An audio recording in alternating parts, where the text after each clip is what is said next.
Hi, this is Raj Mehta. Welcome back to our continuing video series on evidence-based medicine. Today we're going to be continuing our discussion and transitioning from critically appraising to applying evidence-based medicine in practice. This covers the area of clinical expertise. Most information in EBM comes from two different types of sources. The first are usually studies or papers. Studies and papers often have lots of results that you have to interpret before you can apply them. The second type are tests that we use. Tests help us screen for diseases or sometimes help us diagnose diseases. Once we have these sorts of information, we can then take it and then apply it through some form of analysis. Now, the unfortunate reality is most of this information we get in research are numbers. They're reported as statistics in one form or another because evidence-based medicine usually involves populations.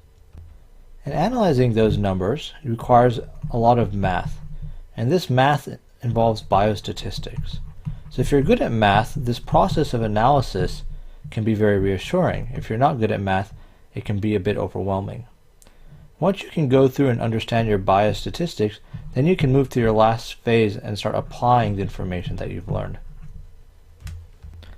And the next lecture video, we're going to be focusing on this area of biostatistics, so we can discuss how to apply either tests or reports from studies and interpret them for a clinical practice. Applying information from tests. What do we mean by tests? Tests can be anything in medicine that helps us make a diagnosis or screen for a process. Maybe I'm worried a patient might have a GI bleed, and so I do a hemoccult test of their stool. Maybe I'm afraid a patient might have a pulmonary embolism, so I do a D-dimer blood test. Maybe I'm worried a patient might have a stroke, so I do a CT scan. This is for diagnoses. Tests can also be used for screening. What if I'm worried that a patient has breast cancer? I might do a mammogram. Or if I'm worried that someone might have colon cancer, I might screen with a colonoscopy. All these tests are studied and supported with a great deal of evidence, and the evidence of these tests tell us about the test properties. The properties or characteristics of a test are known as the sensitivity and specificity. These characteristics or properties of the test are constant, they never change. The sensitivity will tell us about the proportion of patients who have a disease, who also have a positive test.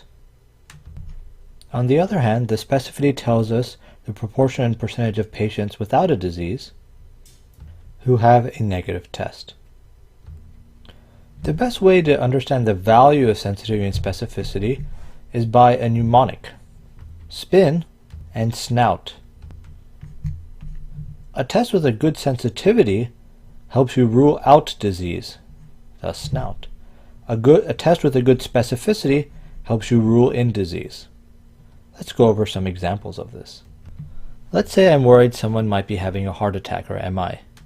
So I do a test called a troponin, or a cardiac enzyme. I want to know the sensitivity and specificity of this test. Well, if my troponin has a high specificity, that means I'm more likely to have true positives with that test.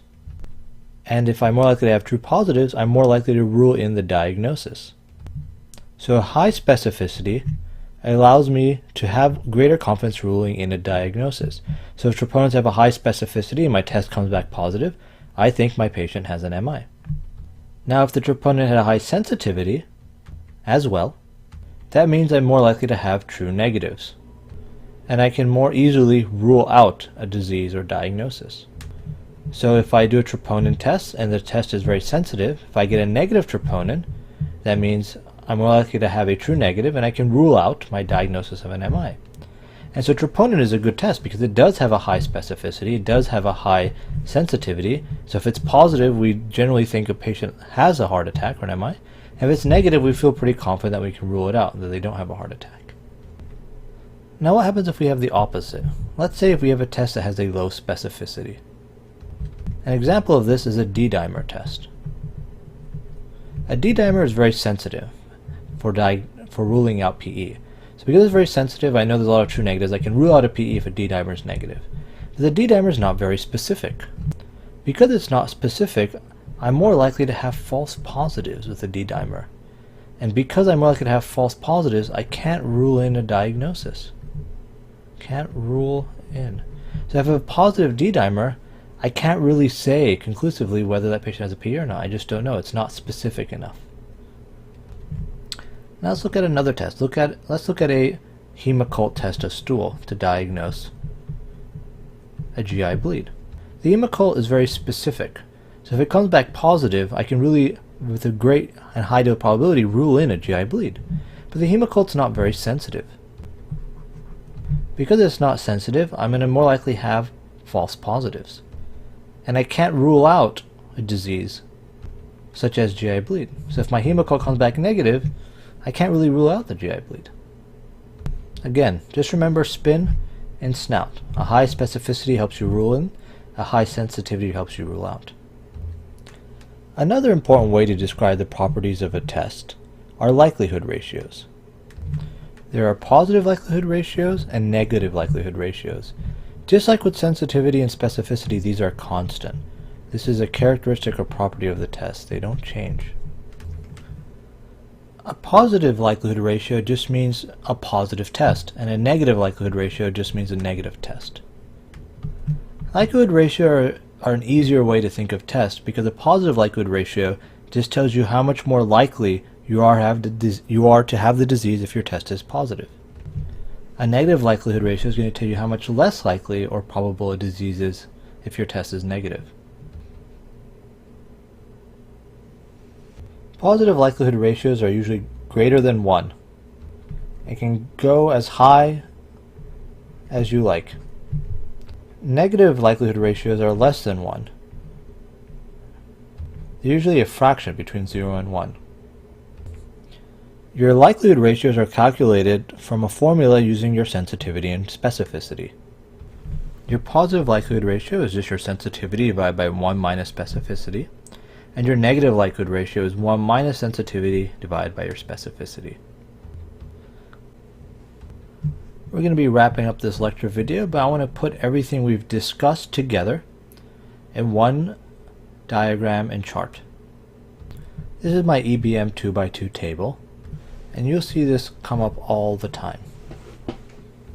In my EBM table, I'm going to say that maybe I'm trying to use a test to make some kind of diagnosis. My columns here, my first column is going to be if my patient has a disease or not. My second column is going to be if my patient doesn't have a disease. Over here, my first row is if I have a positive test, and my second row is if I have a negative test. I'm going to put in letters to represent my values here. A, B, C, D. So if we conduct a study and we try and figure out how many people are positive for a test and have the disease, that'd be A. How many people are positive for the test but don't have the disease, that's B. How many people are negative for the test and don't have the disease, that's D. How many people are negative for the test but have the disease, that's C. This is a true positive. I have the test and I get a disease. This is a true negative. My test is negative and I don't have the disease. This is a false positive. My test is positive but I don't have the disease. This is a false negative. My test is negative but I do have the disease. My totals, A plus B, C plus D, A plus C, B plus D. My sensitivity can be calculated as A over A plus C. My specificity can be calculated as D over B plus D. Now there's one final thing that I want to go over. That's positive predictive value and negative predictive value. As we mentioned before, the sensitivity is just the probability of my test being positive, which is A, if my patient has a disease. So the best way to think of that is top down from the columns. If I have a group of people with a disease, The sensitivity just tells me what the probability is that I'll get a positive test. So that's A over A plus C. Similarly, my specificity just tells me if I have a group of people that don't have the disease, what's the probability that my test is going to give me a negative result. And that's just simply D over B plus D. The positive predictive value does something a little bit different. It does the opposite. Rather than starting at the top here with the disease and trying to make our assumptions, we start to the left here on our rows and make an assumption. The positive predictive value is trying to figure out if my test is positive, what's the probability that I have the disease? Similarly, my negative predictive value is trying to figure out if my test is negative, what's the probability I don't have the disease? This can be calculated by going across our rows. So our positive predictive value would be A over A plus B, and our negative predictive value would be D over D plus C. What's important to note here is that the sensitivity and specificity again are always constant. They're the characteristics and property of your test. Your negative and positive predictive values will however change dependent on the prevalence of your disease, if you're more likely to have the disease or less likely to have the disease. So this changes and you often have to calculate this out.